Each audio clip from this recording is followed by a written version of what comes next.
This is Tyrus from Impact Wrestling, and you're watching and listening to Wrestlers Radio.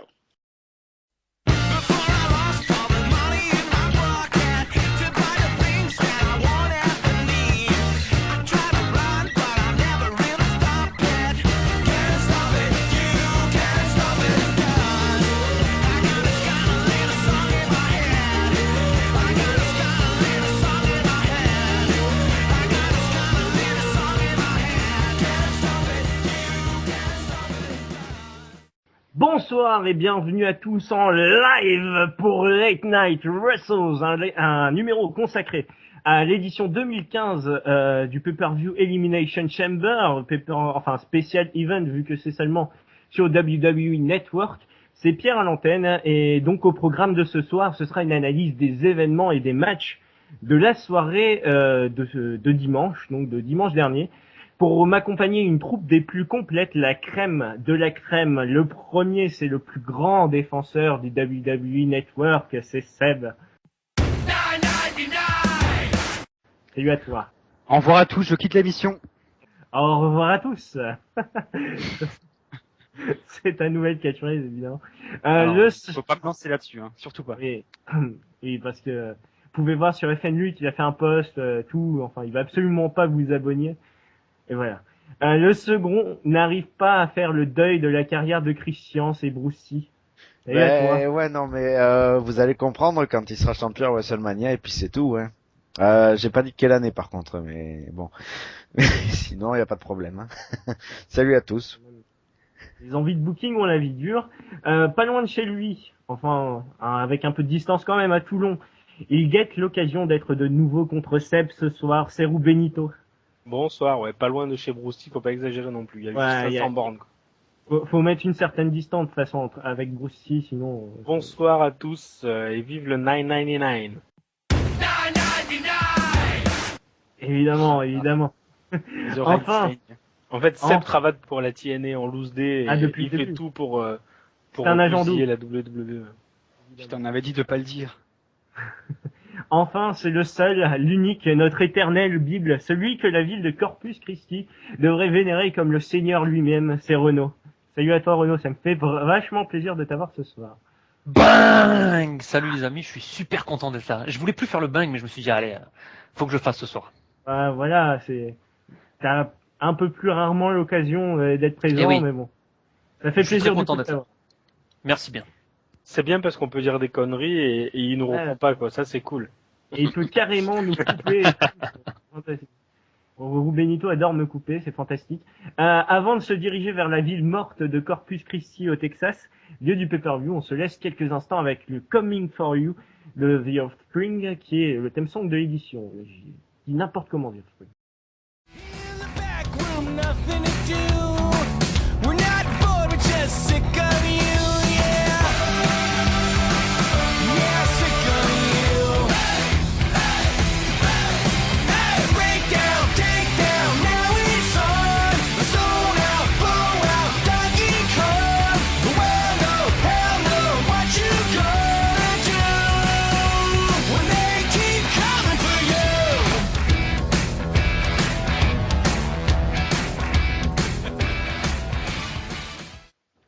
Nous revoici donc devant un public pas très actif hier soir, ce sera le cas de le dire, je pense qu'on va en reparler parce que c'était quand même assez particulier pour un pré-show, vraiment anecdotique, avec un match entre Stardust et Zack Ryder, un match remporté par le frère de Goldust en 6 minutes 12.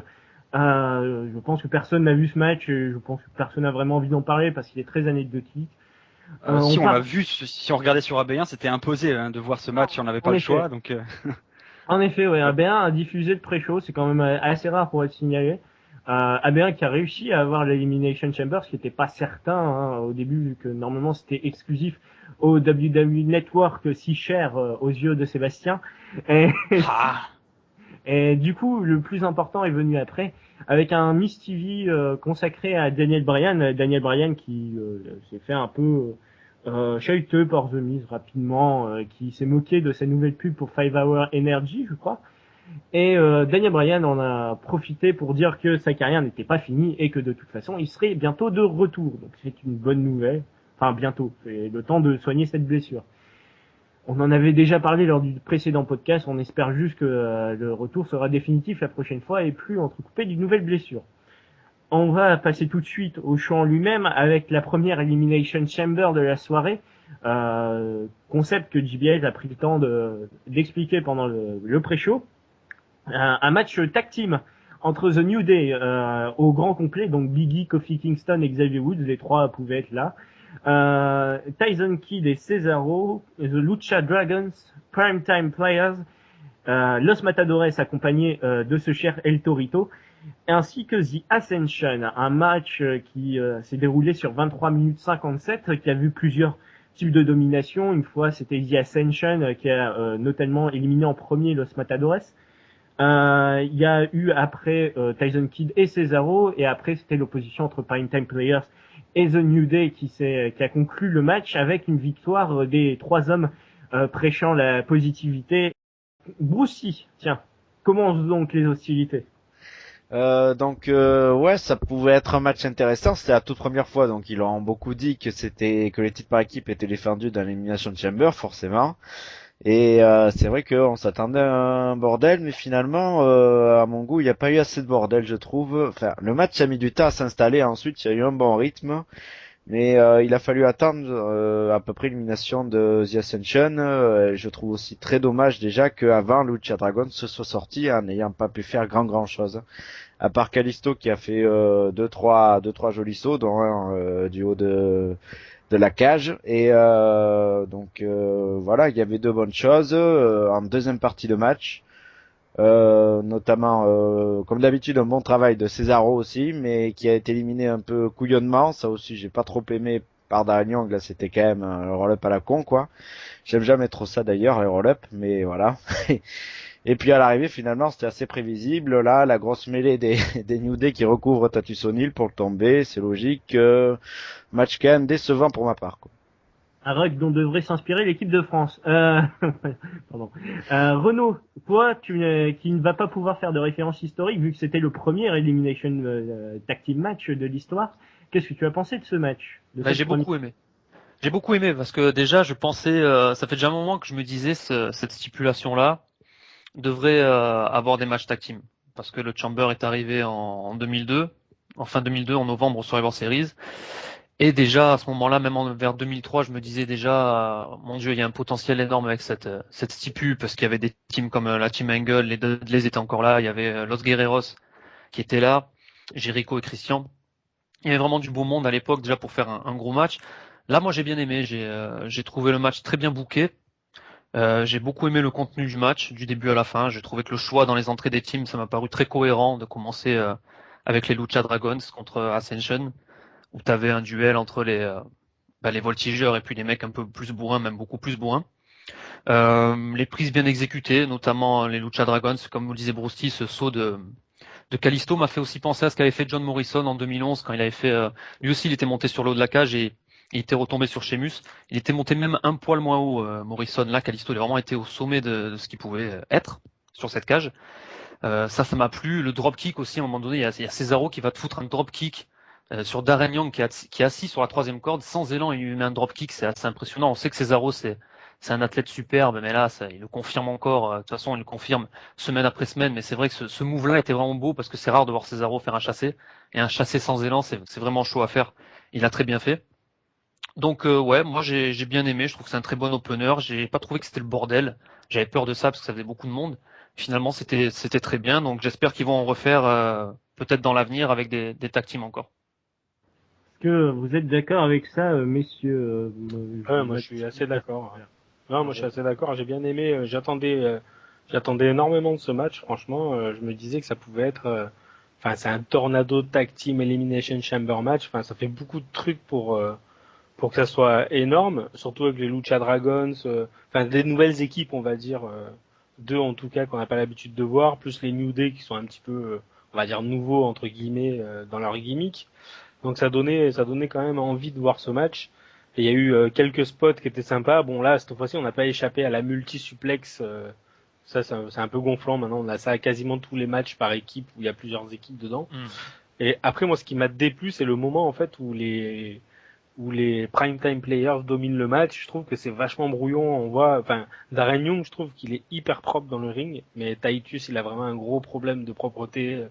T'as l'impression qu'il sait pas se placer, qu'il s'enlève au dernier moment quand il faut pas, etc. C'est un petit peu galère pour lui. Je pense Que c'est un niveau un peu trop haut pour lui, là. Les autres catcheurs qu'il y avait dans le ring, pour moi, c'est un peu, ça a été un peu la tâche du match. Sinon, après, ouais, franchement, il y avait plein de spots qui étaient cool, notamment, ouais, comme l'a dit Renaud, les Lucha Dragons qu'on volait un peu partout. Après, j'étais surpris que The Ascension élimine 2 équipes. Ça m'a un peu surpris. Sinon, voilà, le match en lui-même, c'était quand même assez kiffant à voir, quoi. J'aimerais bien en revoir d'autres tous les ans. Si vous n'avez plus rien à ajouter, je sais pas pour toi, Seb. Je suis censuré carrément, hein, donc c'est vraiment tous contre moi, c'est ça. Non, mais on se dit, enfin voilà, le match. Est-ce que tu aimerais voir ce genre de match à la TNA alors du coup? Alors oui. Oh, on a l'Asylum qui se rapproche un petit peu de ce genre de match, hein, c'est spécialité X-Division. Ah, mais ça dit on maintenant directement quoi. Ouais. Ah, il travaille directement avec Dixie Carter. Comme je suis seul, avec le chanteur des Smashing Pumpkins. Là. Sinon, rapidement, ma petite analyse, ouais, je vais pas rajouter grand chose, si ce n'est que j'ai aussi apprécié le match, hein, et ce qui m'a bien plu dans ce match, c'est que tout le monde a eu son moment pour briller. Je pense que les Lucha Dragons ont pu briller sur les spots impressionnants qu'ils ont fait. L'Ascension, ils ont fait 2 éliminations, donc c'est bon pour eux. Cesaro et Kid qui sont comme d'habitude des catcheurs très très solides et qui l'ont encore démontré ce soir. Les primetime players qui sont arrivés en finale.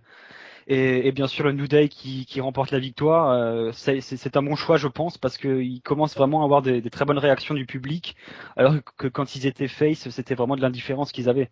Donc là ce serait dommage de leur enlever les ceintures alors qu'ils commencent vraiment à avoir des réactions quoi. Non mais c'était très bien qu'ils gardent, qu'ils retiennent la ceinture, c'est très bien je trouve pour la suite. Ouais. Je trouve que c'est cool. En effet. On va donc passer à la suite avec un match pour le titre Diva entre Nikki Bella, Paige et Naomi. La championne, qui est donc Nikki Bella, a conservé son titre en 8 minutes 55. Il faut noter que Brie Bella et Tamina Snuka étaient bannis de ringside. Donc, Sébastien, comme ça, voilà, je te donne la priorité sur les divas. Je pense que tu l'as fait exprès puisque je t'avais dit avant que je n'ai pas vu ce match. Ah merde, excuse-moi. Ah non, dis-moi pas que c'est pas fait exprès. Ben, en fait, j'étais le seul, en réalité, à le voir, à part toi. Je vais parler aussi après, du coup. Give us a chance. Vas-y, Bruce. Parce que vu qu'à ce moment-là, c'est sûr qu'il y a eu rupture, donc, sur AB1, mais quand on regarde en stream, en VO, donc, le match y était, bah, pas grand-chose à retenir, à vrai dire.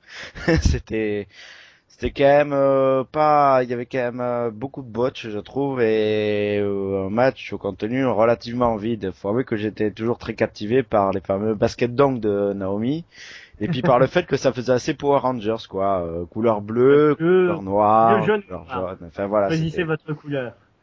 C'était pas mal. Oui. Parce que sinon bleu, ce serait très bizarre, on se serait cru dans Avatar. Mais voilà. sinon.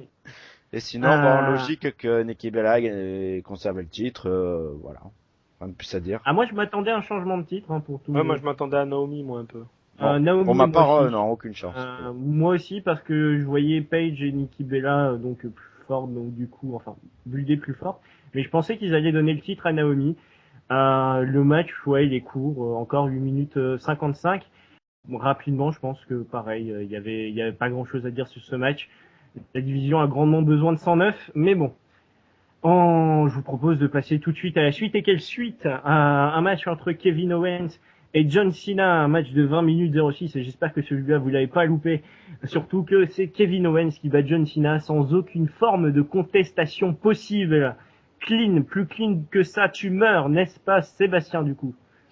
Oui, je suis totalement d'accord. Un super match, clairement le meilleur de la soirée pour moi. Je pense que Owens a vraiment su tirer le meilleur de John Cena. John Cena, parce que c'est quand même pas un catcheur aussi mauvais qu'on peut le dire. Quand il est face à quelqu'un qui sait bien bosser, il est capable de sortir des bons matchs. Et là, Owens a réussi à faire de ce match un très bon combat. Il a montré toute sa palette technique à un public qui ne le connaissait pas forcément, et je pense que tout le monde a été impressionné à la fin de ce match. Et bien évidemment cette victoire clean sur John Cena qui a surpris énormément de monde, hein, moi y compris, jamais de la vie j'aurais parié là-dessus. À la rigueur une petite victoire par disqualification c'était pas impossible, mais par tomber clean vraiment ça m'a vraiment surpris. et d'autant plus qu'il avait déjà pris le dessus sur Cena aux 2 Raw précédents qui avaient buildé le pay-per-view, donc ça a ajouté encore plus de surprises pour moi. Renaud. Mais j'avoue que sur le début du match, j'étais pas trop emballé. Vraiment les premières minutes, hein. On était encore un peu dans un schéma hyper classique du John Cena dominé. Owens montrait pas non plus grand chose au début, mais ce qui est normal puisqu'il y a une mise en route dans ce genre de match-là où on s'attend vraiment à ce que ça parte après très vite, enfin très fort en tout cas, et c'est ce qui s'est passé. C'est la première fois que je voyais Owens moi en action. Bien sûr, j'en avais entendu parler, bien sûr, j'avais vu des photos, je voyais très bien le gars visuellement, mais dans un ring c'était la première fois. Ça me fait vraiment penser au gars très cliché de la ECW de l'époque, les genres de mecs qui se ramènent en t-shirt, short et puis qui n'ont pas un physique de poster boy comme veut la WWE.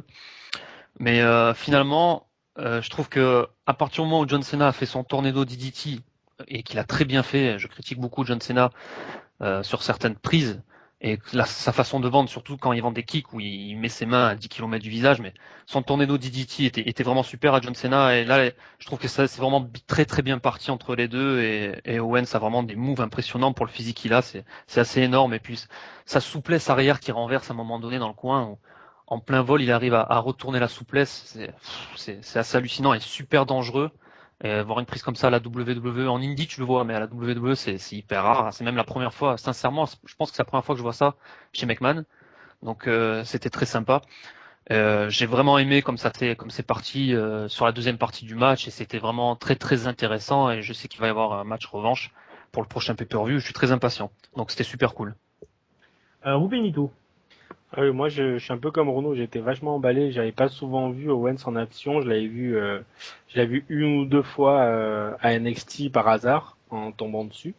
Donc j'étais assez impressionné en fait de ce qu'il est capable de faire avec le physique qu'il a et la vitesse à laquelle il exécute des moves. Je trouve que c'est assez impressionnant quoi.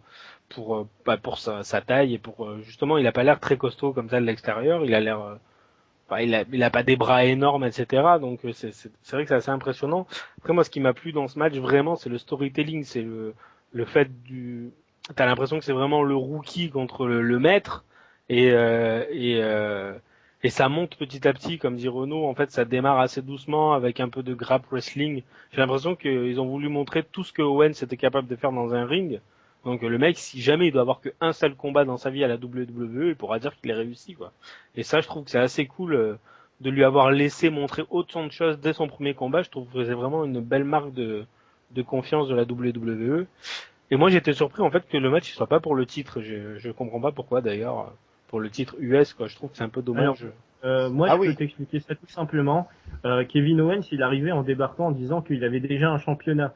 Et je trouve ça logique de dire que le mec a déjà un championnat, et je vois pas pourquoi il voudrait du championnat. Le problème, c'est que ça décrédibilise, entre guillemets, tous les mecs qui ont fait le John Cena Challenge, en fait. Ah ouais, mais c'est totalement le but. Donc, c'est parce qu'en fait, Kevin Owens, non. Kevin Owens, faut le dire, il est buildé comme un gars à part, vraiment. C'est un gars qui a une attitude vraiment à part dans le roster, c'est-à-dire NXT, il est arrivé, il a dit bullshit, je m'en fous, je défonce tout le monde qui passe, que ce soit Sami Zayn, etc. Son but, c'est la destruction. Ça a été toujours comme ça. Mais tu vois, je trouve pas ça trop choquant pour un gars comme Owens de le builder ainsi. Je trouve pas ça. Non, vraiment... c'est pas que ça me choque, hein, c'est que j'étais surpris en fait du fait qu'il se ramène le jour d'un Open Challenge.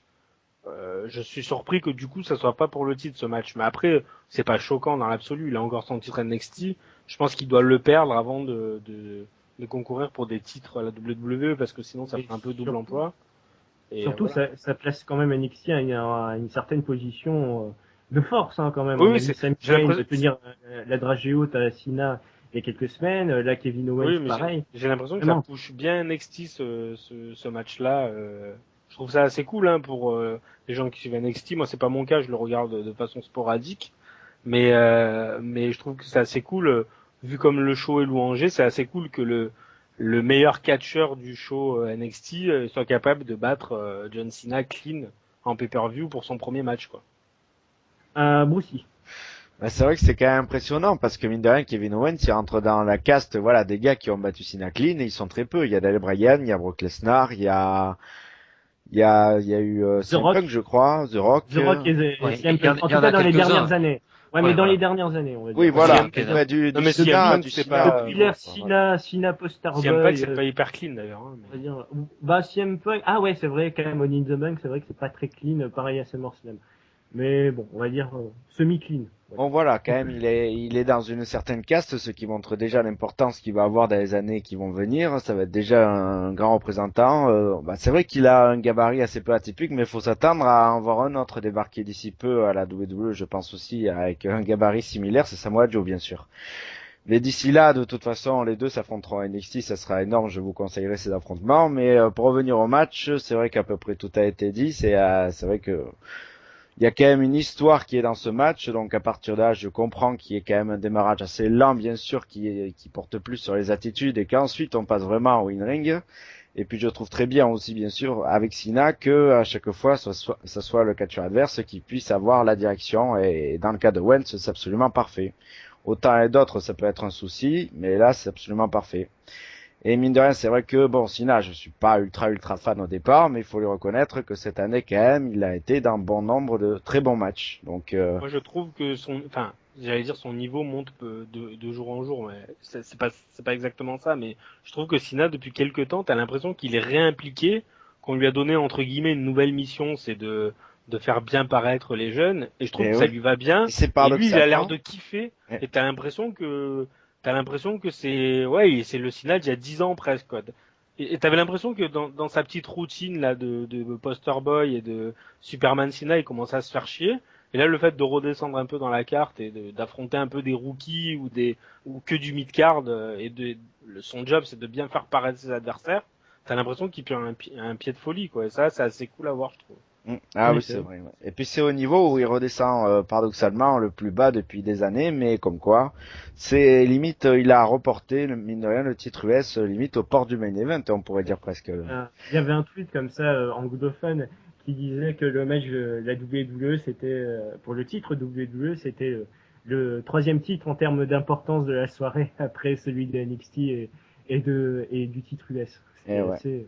assez ironique quand on connaît la situation du titre américain, pré-Rousseff en tout cas, avant que Rousseff le prenne. Et sinon, deux, trois petits points encore, juste. Qu'à un moment dans le match, il m'a presque fait kiffer, je pense, la moitié d'internet facile, au moins ceux qui le connaissent d'avant du circuit indépendant, qu'au moins il a pris Sina et qu'il l'a placé comme s'il allait faire son fameux package par drivers pour lequel il est très connu sur le circuit indépendant. Sauf que bien sûr, on sait que c'est une prise que Vince McMahon détesterait voir à la WWE, mais ça serait kiffant de l'avoir un jour, bien sûr. Et à l'arrivée, il a porté ça en powerbomb, c'était quand même assez énorme, c'était balèze ça. Et sinon, quand même, ce match, à mon avis, s'inscrit déjà dans les candidats des matchs de l'année, je pense. En effet. Moi, je lui mettrais juste un petit bémol, c'est qu'on a vu beaucoup Sina parler sur le ring. Ah ouais, ça c'est un problème. Il a été d'une discrétion nulle. Voilà. Non, mais c'est un peu la faute du public qui faisait pas du tout de bruit. C'est vrai Donc aussi. du coup, ça aidait pas. Hein. Et les micros sont tellement près maintenant que dès que les mecs parlent, s'il y a pas d'ambiance, on les entend, quoi. C'est vrai aussi. De toute façon, encore plus. Mais c'est un petit problème récurrent chez John Cena. Là, c'était encore plus flag par rapport au public. Et mais c'est vrai que c'est un petit problème récurrent. Moi, le C'est seul petit une tag point, de Botchamania. Hein. le seul petit point négatif, c'est qu'il y a trop de kick-out. Et ça, je trouve que maintenant, en fait, Stone Cold en parlait une fois dans une interview il y a pas très longtemps où il disait qu'en fait maintenant, on était obligé de porter 3, 4, 5 finishers pour gagner un match, alors du coup, ça décrédibilise un petit peu les finishers de chaque catcheur. Et je trouve Il a que raison. c'est vrai. Raison, ouais. Il parlait en fait du stunner de John Cena justement, Un springboard stunner. ouais, du springboard. Et il disait que normalement ça devrait être un finisher, vu l'histoire du stunner à la WWE, ce move-là, ça devrait être un finisher. Et en fait, ce move-là, il sert juste à déstabiliser l'adversaire pour que Cena place son finisher. Et ça, je trouve que après, enfin, c'est une surenchère. Après, il va falloir faire combien de prises, combien de attitude adjustment ou combien de RKO pour gagner un titre. Non, Ouais, mais je trouve que ça décrédibilise un peu toutes les prises, le fait d'être obligé de placer 4 En finishers par général, match pour gagner. sauf à WrestleMania hein, quand même. Enfin, en général, c'est 2 finishers, je pense maximum, dans les matchs plus classiques. Mais là, il y en a eu 3 ou 4 hein, quand même. Puisque Sting il y a eu- fait le attitude adjustment, il fait 2 fois vrai. son C'est vrai, il fait powerbomb, le- ça fait déjà 3. Non, franchement, puis ces finishers du haut de la troisième corde, ça reste des finishers, ça reste des big moves, quoi. Et oui, mais juste voilà. aussi qu'on voit quand même qu'il peut placer aussi un moonsault, même si s'il a un contré, et qu'il peut faire le 450 aussi. Donc Le senton C'est boom impressionnant. C'est impressionnant. Non, il y a, ouais, aussi, ouais. Non, il y a rien à dire. Il porte vraiment des prises impressionnantes. C'est vrai que c'est surprenant vu le gabarit, mais très intéressant. Et pour moi, le plus impressionnant, c'est pas le gabarit, c'est qu'il le fasse si vite. C'est ça, c'est la vitesse. d'application Ouais. avec lequel il fait. On dirait que, enfin voilà, que le mec il fait 50 kilos, quoi. C'est clair. En fait, Pareil je au sais même. pas. Et du coup, ça lui permet d'être hybride entre le gars très, très powerhouse à la limite, et en même temps avec ce style assez voltigeur. Bon, voilà, quoi, c'est assez limite. De mémoire de Wrestles Radio, c'est rare qu'on soit tous les 5, enfin en tout cas 5 chroniqueurs d'accord à ce point-là sur un mec, quoi. Et le pire, ah oui, surtout que tout à l'heure il va y avoir de la confusion. Le mieux dans tout ça, je pense que vous avez vu quelques promos à Raw et une autre qu'il a fait. Il est très très bon au micro. Le À mec SmackDown, au micro, ouais, une interview. Ouais. je pense que le mec au micro va assurer une certaine relève d'un certain. Ah oui, Punk, non mais déjà la Ring of Ouais, Honor il totalement. était déjà très très haut depuis des années, donc c'est pas étonnant. Honnêtement, Il quand on suit le s'est circuit reparti sur indépendant, la on scène savait qu'il serait très haut depuis Très grande. longtemps. On le sait qu'il a une grande gueule, mais c'est Mais après, passer de la scène indépendante au mainstream, à la WWE, il y en a beaucoup qui sont très forts à tout point de vue sur la scène indépendante, et une fois arrivé à la WWE, ça devient, comme ils disent les Américains, ils sont des gros poissons dans des petits bassins, et ça devient des petits poissons Ouais, dans mais des gros même, bassins. Quoi. même s'il a vraiment un profil badass, c'est vrai, peu commun à la WWE, bien chic, bon genre, quoi, je veux dire. Ouais, il avait quand même déjà toutes les attitudes, honnêtement. Moi, je le voyais réussir déjà tout en haut, il y avait aucun souci. Autant d'autres, dont on parlera après, il y attendait assez peu, mais là, lui, par contre, ouais. Qu'est-ce que vous pensez du fait qu'on pourrait lancer un hashtag We Want Lesnar versus Owens Oh là là. pour WrestleMania 32? Ça fait rêver. T'en penses quoi, Renaud? Ça serait Ouais, je suis pas totalement mal, hein. d'accord. On le lance, ça. Ouais. Allez, Vincent, on compte sur toi pour lancer le hashtag. Allez, c'est parti. On est parti, on va faire campagne. On se retrouve en mars pour voir si ça a fonctionné. Mars-avril. On va passer à la suite en attendant quand même. Il y a eu autre chose que ce match, même si ce match a quand même monopolisé l'attention tellement par sa qualité et par son résultat aussi. Et après, la rechute a été quand même assez sévère avec un match entre Bo Dallas. Donc voilà, passer de Kevin Owens, John Cena à Bo Dallas, ça fait mal. Ça reste Et- des anciens champions NXT, Pierre. Putain, Oui, la oui. transition était bonne. C'est vrai, c'est vrai. Et d'ailleurs, Et c'était un les- match pour le titre NXT, d'ailleurs, à une époque. À une époque, oui, ça a été le leader match qui a mis Neville, je crois, en tant que champion. Neville champion. Avec la Oui, Bo Dallas oui. qui avait gagné. Oui, Neville avait gagné, oui. Et donc en 6 minutes 20, Neville a de nouveau battu Bo Dallas. Je sais pas qui envoyait là-dessus. Renaud. Allez, Renaud. Merci. Ouais, c'est hyper quelconque. Je sais pas trop, je sais pas trop quoi dire dessus. Après Neville, Cena, ça c'est sûr que ça fait mais mal. ouais, c'est assez dur. Puis bon, voilà. Bon, après Neville, il reste toujours propre lui dans ses moves. Il y a pas de souci là-dessus. J'ai bien aimé son moonsault à l'extérieur où Bo Dallas l'a réceptionné totalement sur son épaule. Mais il y a pas grand-chose à dire. Ça s'oublie très vite, quoi. C'est un match, voilà, c'est un match bouche-trou de transition pour passer au prochain Chamber. Et il a quand même pris des vies, des Bo Dallas, hein. Ouais, mais déjà quand il courait autour du ring, quand t'avais les ralentis vraiment ralentis, tu voyais un peu, tu sais, tu voyais des vagues. Ouais. Non, bientôt, Et il je va pense ressembler à qu'il- son d'ailleurs, frère, Steve-O, hein. d'ailleurs, apparemment, il s'était un petit peu fait taper sur les doigts pour ça, mais il a pas fait d'effort. Non, moi, il y a un truc qui me gêne. Alors, Neville, j'entends beaucoup de gens dire beaucoup de bien. Alors, je trouve qu'il est pas mal, mais il a un truc qui lui manque, c'est que j'ai l'impression que l'enchaînement de ses prises n'est pas très cohérent. T'as l'impression, enfin, je sais pas comment dire, c'est pas cousu de fil blanc ces matchs. Par exemple, il travaille pas le corps en sachant que son finisher est un finish sur le corps. Enfin, je trouve que il manque ça. C'est un mec qui fait beaucoup de spots, mais il lui manque quand même un petit fil blanc, un petit fil conducteur dans ses matchs. Et enfin, moi, ça me gêne. Mais ça, c'est l'autre catégorie. RVD le faisait pas aussi. RVD le faisait pas, j'ai réussi à passer. Ouais. J'ai réussi à placer mon RVD. bien, déjà. ouais. Ça, c'est la première chose. Non, mais c'est vrai Et que, mais c'est disons vrai. que Neville, Ouais, mais c'est RVD, l'autre c'est catégorie différent. du cirque indépendant. C'est un gars de Spotfest, tout simplement, Neville. Donc, ouais, voilà, non, mais Complètement, complètement. moi, Ça, ça c'est me ce qu'on lui gêne. demande. Ouais. Moi, dans le catch, ça me gêne un petit peu, ça, quand, enfin, moi, j'aime bien quand il y a un minimum de storytelling, comme dans le Pareil. précédent. Un J'aime peu bien comme- quand j'aime bien quand tu sais, enfin, pas tu sais pourquoi le mec il fait ça, mais quand tu penses qu'il peut avoir une idée derrière la tête, tandis que Neville, t'as l'impression qu'il fait du spot pour du spot. Et moi, ça, c'est pas ce qui me plaît le plus dans le catch, quoi. Ric Flair est un modèle sur le storytelling. Hein. Les matchs de Ric Flair, tu les College, regardes. Flair. Oui, voilà, c'était vraiment un travail sur la jambe pour placer la prise en 4 sur la fin du match. C'était très, très bon à ce niveau-là. Seb, t'as pas entendu vraiment. Oh, que dire, hein, je veux dire, il n'y a pas grand chose à dire. Hein. Bodalas en mode boring, hein, comme d'habitude. Hein. Neville en mode high fly, comme d'habitude aussi. Donc, ouais, il n'y a pas de surprise dans ce match. Il dure un petit peu trop longtemps, sans doute. C'est la grosse critique qu'on peut 6 faire. minutes Et 20. Voilà. 6 minutes, je voyais même encore plus, moi. Mais bon, Il a eu je le temps suis d'aller assez- faire 2 fois pipi, alors du coup, c'était trop long, quoi. Ouais, c'est ça. Ouais. Donc, on peut passer à la suite, je pense, parce que. Il a eu On le va temps de se passer- désabonner au network parce que c'était l'heure, il avait son mois gratuit. Et voilà. Ah, oui, là, c'était le moment. Ouais. On va passer à la suite, messieurs, avec un match, le deuxième Elimination Chamber, pour le titre intercontinental vacant. Un match surveillé depuis l'extérieur de la cage par Daniel Bryan et qui a vu Ryback battre Sheamus, R-Truth, King Barrett, Dolph Ziggler et Mark Henry qui faisait son retour pour remplacer Rusev qui était malheureusement blessé au pied, je crois, à la cheville, il me semble. Oui, C'est ça. Un match contre un match Ryback qui a à duré- SmackDown, ouais. Eh ben, Ryback, voilà, qui prouve encore une fois. Les mauvaises langues diront que. Voilà, les mauvaises langues diront habitude, les autres diront ah là là, c'est un accident. I'm dumb as fuck. 28 minutes 52 de match pour voir Ryback prendre son premier titre et ouvrir un palmarès à la WWE. Seb, tu n'as pas encore commencé.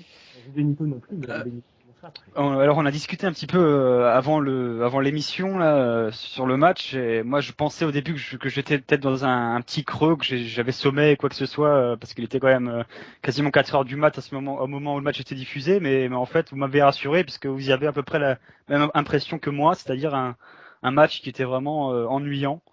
Moi je me suis fait chier pendant ce match, on va le dire clairement, il était vraiment pas inspiré. Après, il y a la petite surprise qui est une mauvaise surprise pour moi, l'intégration de Mark Henry au match. Hein, et pour moi, il a tout simplement plus d'intérêt en 2015 dans un ring de la WWE. Donc, il pourrait partir, ça me gênerait pas. R-Truth aussi, qu'est-ce qu'il fait là aussi? C'est quand même fou ça. Il était déjà dans le match de l'échelle à WrestleMania. Et là, il se retrouve encore dans un match important à Elimination Chamber. Pourtant, le gars, c'est quasiment un jobber le reste de l'année. Mais moi, je pense que l'absence de Rousseff, ça a presque chamboulé un peu les plans, j'ai l'impression, alors que pourtant, c'était connu quelque temps à l'avance qu'il serait pas présent, mais j'ai trouvé que, je sais pas, le match était assez brouillon finalement, et j'ai presque l'impression que c'est Rousseff qui était censé gagner le match S'il à y la avait eu base. un angle, comme s'il y avait eu un angle autour de lui de préparer et que tout d'un coup. Ouais, c'est ça, ouais. Et moi, je pense pour ça que Rousseff aurait gagné le titre s'il avait été présent. Et du coup, la solution de remplacement a été Ryback, qui sort un peu de nulle part, faut l'avouer, cette victoire. Parce que je rappelle que Ryback n'avait gagné aucun match en pay-per-view dans l'année 2015 pour le moment. Donc il sort un petit peu de nulle part, il gagne un titre, c'est bien pour lui, mais bon, c'est pas quelque chose qui va me marquer pour autant. J'ai envie de lancer Rubenito parce que je sens qu'il va pas être d'accord avec toi. Non, moi je suis pas totalement d'accord. Je trouvais le match, on va dire, moyen bon, voire bon, tant qu'il y avait King Barrett dans le ring, qui a fait quand même le show et, enfin franchement, faut dire ce qui est. T'avais l'impression qu'il disait que merde, on est en train de faire un match pourri, mais je dois sauver ça, quoi. Et il allait un petit peu sur tout le monde. Et c'est vrai qu'à partir du moment où King Barrett se fait éliminer, ouais, l'intensité elle baisse quand même vachement. Le fait que R-Truth soit encore là, comme dit Seb, pour une fois je suis d'accord, mais ça doit devenir du fait que c'est un ancien TNA R-Truth, donc. non, ouais, voilà, le fait que R-Truth... Marc Henry, je pense qu'il peut être intéressant, mais que en heel, en face, comme tu dis, il a aucun intérêt. Mais son Hall of Pain, c'était il y a pas si longtemps et c'était quand même plutôt très très bon, quoi. Donc non, moi Marc Henry, ça me choque pas. 2011 quand même, ça commence à dater. Ouais, mais bon, enfin, ça reste le même Marc Henry qu'aujourd'hui à quelque chose près, quoi. Donc du coup, non, ça me choque pas qu'il y ait Marc Henry. Après, bon, la victoire de Ryback, faut enfin qu'il gagne quelque chose, le pauvre. Enfin, il a toujours manqué les marches quand il fallait la monter, donc là, enfin, s'ils veulent faire un jour évoluer son personnage, il faut quand même lui donner à manger, comme il le réclame à chaque fin de match. Après, je suis surpris en fait que ce soit pas Sheamus qui a gagné parce que je pensais que c'était écrit dans le marbre que ça allait être pour lui. Un heel bagarreur, ça serait quand même beaucoup mieux qu'un heel arriviste pour Sheamus. Moi, je vais plus rejoindre Seb. J'ai trouvé quand même le combat mauvais pour un Chamber. Je trouve que c'était vraiment très très faible. Alors, je compare pas avec December to Dismember, hein, parce qu'il y en avait eu un en 2006 qui était vraiment, lui, il est dans une stratosphère à part, tellement il est mauvais. Mais celui-là, je trouve qu'il y avait aucun rythme, une absence totale de cohésion entre les catcheurs. C'était vraiment pas bon. Je le rejoins aussi sur Marc-Henry. Hein. Sincèrement, il a plus rien à faire là, Marc-Henry. C'est plus possible. Il est vraiment cuit. C'est plus possible de voir Marc-Henry dans un ring. Et puis R-Truth, oui, bon, R-Truth, il a rien à faire là non plus. Mais c'est quand même grave qu'il soit encore là, R-Truth, dans ce match-là. C'est sa 3e participation en Chamber. C'est ce que je regardais. Et en fait, le gagnant du match, c'est donc Ryback. Et c'est le seul qui n'avait jamais participé à un Chamber parmi les participants de ce match-là. Donc c'est celui finalement qui remporte la carotte au bout. Moi j'ai bien aimé à la limite Sheamus, je trouve qu'il tire un peu son épingle du jeu. Mais voilà, c'est vraiment. Barrett dans le match. Ouais, ça va, il a fait le boulot, mais j'ai pas non plus trouvé. Après, ce qui est paradoxal justement avec Barrett. C'est une vraie déception quoi. Vas-y. Bah, en fait, le gars gagne le King of the Ring et se retrouve premier éliminé dans un match pour un titre. Bah, justement, il a jamais été aussi bas. C'est son élan qui est terrible depuis le King of the Ring, tout simplement. Il fait que perdre. Ouais, mais c'est la carrière de Barrett qui est comme ça. Hein. Vous reprenez depuis. Ouais, mais il fait que perdre, c'est terrible là. Il monte quand il est en haut, il redescend et enfin, ça a toujours été comme ça sa carrière malheureusement. Là, quand même, la semaine, il se fait 2 fois piner par R-Truth quand même. C'est terrible. En effet. Je pense que tout est dit. Mais sinon que quand même le match était pourri. Merci Bruce. Et que j'étais quand même déçu qu'en fait le choix se soit pas porté, qu'on n'ait pas vu en Wyatt par exemple dans le match, ça aurait été bien quand même, je trouve. Ça aurait été beaucoup mieux déjà. Que le match était quand même assez déséquilibré, qu'ils ont vraiment pas pris du tout en compte l'élément de la Chamber, ça a beaucoup dérangé, ça ferait presque une publicité. Pour en fait que la Chamber n'apparaisse plus, vu qu'ils en ont rien à péter de la Chamber. Donc à partir de là, voilà, c'est plus que décevant. Après forcément, je suis très réfractaire à Ryback, donc là-dessus c'est mon opinion personnelle que bof bof. Et puis Brian qui la double forcément, c'est rebof. Donc voilà, du coup, je pense qu'on peut passer à la suite. Ouais. Après ils ont une story quand résumé même, du les deux quoi. Ouais, avec le Shield et tout, ils ont quand même avec un petit passif, ouais. Aussi. Enfin, le Nexus, pas longtemps, mais ils se sont croisés, quoi. NXT aussi avant. Enfin, NXT, la précédente version, pas celle d'avant. Greg, qui était un auditeur sur YouTube qui réagit et qui était assez d'accord avec Bruce T sur le fait qu'il aurait aimé voir Bray Wyatt dans l'Elimination Chamber, et il dit aussi que Ryback ne va pas garder la ceinture très longtemps, c'est juste histoire de le récompenser pour ses efforts. Sheamus va récupérer la ceinture rapidement selon lui. Donc n'hésitez pas les gars, hein, si vous avez quelqu'un à citer, allez-y, y a pas de souci, hein, vous prévenez. Tiens, on a une réaction Twitter apparemment de Mike, hashtag Lakeback. Il dit que le match était sur un faux rythme, à la limite de l'ennui en effet, assez déçu du match, et qu'il était assez faible pour un Chamber. Sur ce problème-là de voir des catcheurs qui ont été pushés comme Dolph Ziggler, comme Barrett très récemment, Sheamus qui est sur son retour, et finalement se retrouver avec Ryback champion, alors que le gars, ça fait 2 semaines ça fait depuis Payback environ qu'il est revenu un peu mieux. Mais sinon, enfin voilà quoi, Ryback, il avait un peu vraiment redescendu quoi. Dean Ambrose du coup a battu Seth Rollins en effet. Ou pas. Ou pas, oui voilà. Il a battu Seth Rollins.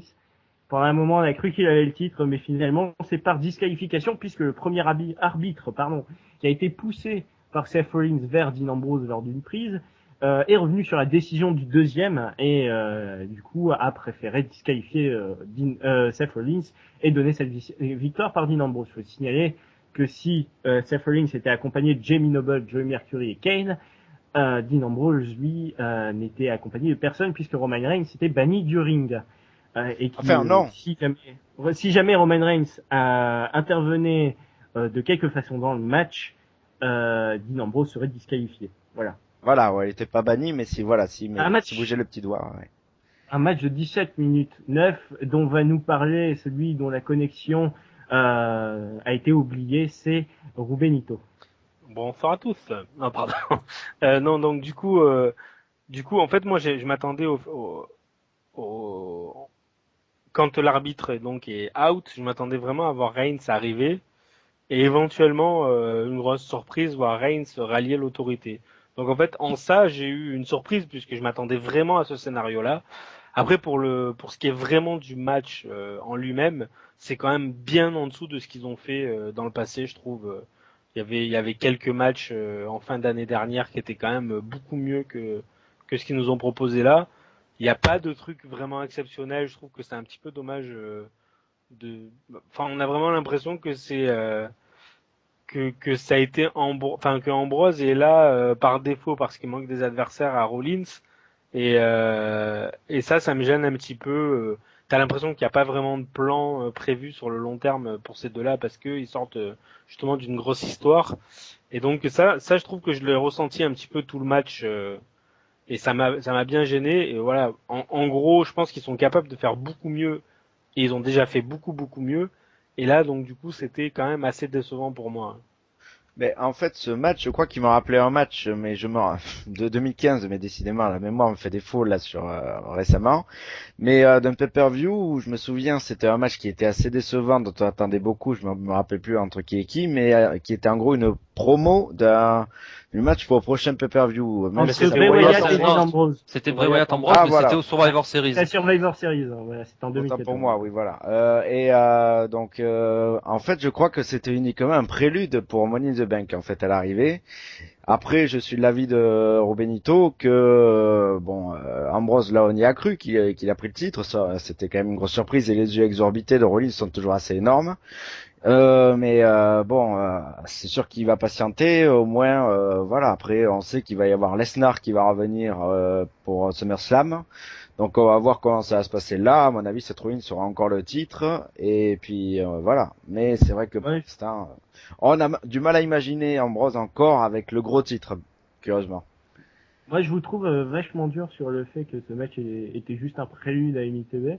Qui a quand même duré presque 18 minutes et que finalement Dean Ambrose se Bon, cache bah quand même après il était bon, hein, mais disons que Ah, à devant inverser une de serre. là, j'attendais un match équivalent au Weds Sina, quoi, voilà. Renaud. Ouais, je te rejoins, Pierre. Moi, je te rejoins parce que j'ai trouvé le match bon. Donc, le léger problème que j'ai, c'est que je suis plus vraiment surpris par ce qu'ils nous proposent, parce qu'ils se sont tellement affrontés dans le passé, dans des énormes combats, que ça soit un Hell in the Cell ou même dans d'autres stipulations, même à Raw aussi dans un match où tout était permis. Je pense que celui-là, il est vraiment au-dessus, hein, celui qui finit avec la tête d'Ambrose dans les parpaings. Tu le vois la première fois, et tu suis pas le catch, mais tu connais un petit peu, mais sans avoir vu les autres matchs, tu le trouves très bon. Et par contre, si tu suis vraiment ce qu'ils ont déjà proposé, tu te dis bon, ça reste un bon match sans plus peut-être. Moi j'aime bien. Moi j'ai quand même bien aimé ce qu'ils ont proposé. Après peut-être un petit bémol sur Dean Ambrose. Je trouve qu'il se répète peut-être un peu dans ses moves. Il est assez répétitif dans ses cordes à linge, tout ça, mais bon. Même dans ses réactions un petit peu. Ouais, c'est le genre de personnage qui se répète un peu beaucoup, mais bon, moi ça m'a pas trop dérangé. Moi, je trouve que quand même Seth Rollins gagnerait à se séparer de Kane et de la GNG Security. Là, c'est vraiment... c'est long, ça c'est long. Hein. Ah ouais, là, ça commence à faire vraiment long. Les schémas de match sont exactement tout le temps les mêmes, quoi. Ouais. Et ça me gêne vachement. Alors que ce sera donc la dernière fois qu'on utilisera la connexion de Rubenito pour faire un live, Seb, vas-y. Moi, je vais plutôt rejoindre Rubenito et Brucey. Je n'ai pas été très fan de ce match-là. Je trouve qu'il était pas très inspiré et plutôt décevant quand on connaît le talent d'Ambrose et de Rollins. Moi, cette fin de match-là, ça m'a fait un peu penser à la fin du match entre Cena et Punk à la Nuit des Champions 2012. Punk était champion et t'as Cena qui fait une German suplex de la 3e corde. Et t'as les deux hommes qui ont les épaules au sol et l'arbitre fait le compte de 3 et tout le monde pense que Cena remporte le titre. Et un peu après qu'il ait commencé à célébrer, t'as l'arbitre qui dit non, c'est match nul et Punk a conservé la ceinture finalement. Donc c'est un peu le même esprit, je trouve, cette fin de là un petit peu tirée par les cheveux. Et sinon, ouais, je veux aussi soulever le fait qu'il n'y ait toujours pas eu de de fin clean entre Ambrose et Rollins sur 3 matchs en pay-per-view pour le moment. Donc j'espère que ce sera pour pour dans 2 semaines déjà. C'est vrai que de toute façon, avec l'environnement dans lequel est Seth Rollins, les fins clean, c'est assez rare. On va voir totalement enfin, c'est totalement Inexistant. de la circulation. Voilà, inexistant. Je vous propose d'en conclure parce que on est en train de courir après la connexion de Rubenito. Je vais vous demander vos notes chacun sur ce pay-per-view. Enfin sur ce spécial event, vu que c'était vraiment que le network. Brucey. 4, et puis ce 4 doit beaucoup à Owens Cena, bien sûr, qui est donc, bon voilà, un des matchs de l'année comme déjà dit. Sinon, quand même, globalement déçu des Elimination Chamber, même si le premier était plutôt sympa, mais le deuxième quand même catastrophique. Donc à partir de là, quand même, on peut pas non plus trop espérer. Et puis le main event, quand même, un petit peu décevant. Donc à partir de là, bon, c'est dur de faire les pay-per-view toutes les 2 semaines, mine de rien. Hein. Je passe la main à Seb pour sa note. Très rapidement, je vais juste faire une petite remarque avant la note, juste noter que qu'on voit que la formation à NXT porte ses fruits, puisque sur ce pay-per-view là, il y avait dans tous les matchs au moins un catcheur qui est passé par NXT, donc on voit que ça commence vraiment à bien prendre et que la relève et la formation qui a été faite porte ses fruits. Sinon, oui, la note, je vais faire rapide puisqu'il y a les petits problèmes de connexion, donc je vais mettre un 6 sur 10. Un 6, donc Renaud. Moi, je vais mettre 5 pour le Owen Senna, l'opener et ouais, le main event que moi j'ai apprécié, mais surtout pour le Owen Senna, bien sûr. Donc 5. Rubenito. Moi, je vais être généreux, je vais mettre 6,5 parce que je trouve que 4 quand même, c'est abusé quoi. Ne pas mettre la moyenne à ce pay-per-view avec 3 bons matchs sur 6, c'est quand même un petit peu abusé quoi. Voilà. Mais moi, j'en ai pas trouvé 3 bons, c'est ça le problème. Bah si, tu l'as dit, t'as dit l'opener, le Kevin Owens et le main event, donc ça fait 3. Et du coup, En fait, il voulait faire un hommage au PSG qui a remporté 4 titres cette année, il voulait citer ça, et voilà. Je pense qu'on peut pas tout réduire au PSG quand même. Ah, c'est Brosti, hein. Il est terrible. Le fait que l'OM soit 4ème, peut-être, excuse-moi. Moi aussi, je vais mettre 6, principalement pour le Kevin Owens contre John Cena.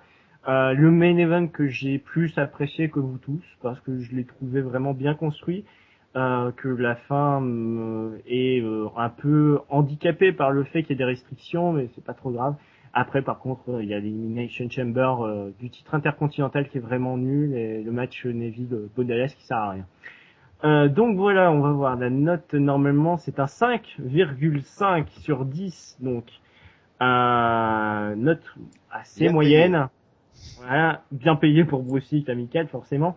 Je vous demande pas le match de la soirée, hein, c'est soit Kevin Owens versus John Cena, j'imagine pour tout le monde, ou est-ce que quelqu'un ici n'a pas de goût? Titre intercontinental dans le Chamber. Ça c'est la vie d'Auguste. On le salue, il est en train de nous écouter. Il reviendra pour Money in the Bank normalement Auguste, si tout se passe Argent bien. à la banque, tu veux dire. D'ailleurs, voilà. Vous pouvez vous abonner sur YouTube malgré la qualité relative de nos lives en termes de connexion. On fait de notre mieux des fois, voilà, les aléas. Sur Twitter, @WrestlersRadio, Facebook, pareil, Wrestlers Radio. Vous pouvez rejoindre la page et liker. Comme ça, vous avez toutes les informations sur les derniers Raw, etc. Archive.org pour retrouver les MP3 des podcasts. Voilà, je vais y arriver, excusez-moi, je fatigue. iTunes qui est désormais remis à jour, il suffit de vous inscrire dessus, ça se met à jour automatiquement à chaque fois qu'un live apparaît. Nos partenaires VoxCatch avec ma review qui est en ligne, qui est déjà en ligne, voilà. FMNut qui a diffusé notre dernière interview de Tyrus qui est disponible aussi sur YouTube, vous pouvez aller la voir. Donc Tyrus, ancien Brodus Clay de la WWE et maintenant à la TNA. Autre partenaire British Wrestling Revival, ma chaîne de catch et Lucha Underground FR, donc qui font les commentaires français, qui font des commentaires français sur les shows de Lucha Underground. On vous rappelle qu'il y a tout plein d'interviews, allez voir Aljus, les catcheurs français comme Dileo et Fischer, qui sont disponibles, et bien sûr DZP, Jeff Jarrett et bien d'autres encore. Il y a plusieurs autres qui arrivent aussi quand même, Pierre. Oui, il y en a plein d'autres qui arrivent. Est-ce que j'annonce Ouais, tu peux annoncer Chris Masters pour Chris dans pas Masters, longtemps. voilà, et il me semble qu'un autre catcheur qui sera à la Justin Global... Gabriel aussi, ça va se faire dans pas longtemps. Alors, des catcheurs qui seront à la Global Force Wrestling, il me semble. Voilà, c'est ça. Majoritairement, donc la nouvelle fédération, en tout cas on peut l'appeler comme ça, de Jeff Jarrett. Et du coup, voilà, n'hésitez pas à les recouter. On les a toutes sous-titrés, si jamais c'est pas en français, voilà. Donc, aucune raison. Il y aura des choses, hein, de toute façon, dans le mois de juin, là, il y a beaucoup de choses qui arrivent. Il y en a plein qui arrivent. Il y a quelques plans qui se préparent, notamment Seb, qui nous trouve des interviews, voilà. Donc, je pense qu'il est temps pour moi de rendre l'antenne. Il me reste plus qu'à vous remercier de nous avoir écoutés malgré les problèmes sur ce live. Je remercierai aussi mes camarades de la soirée pour leur analyse. Bonne nuit à tous. À très vite sur SOS Radio, donc le 15 juin, pour le pay-per-view favori de Renault, Money in the Bank. Peut-être tu vas nous faire le theme song rapidement. Money, money, money, money, money, money, money, money, money, money, money. Bon, bah, je vais y aller. Voilà, magnifique. Salut à tous, à la prochaine. Bon, on fera tous. Ah, ciao. Salut les amis. Allez, salut.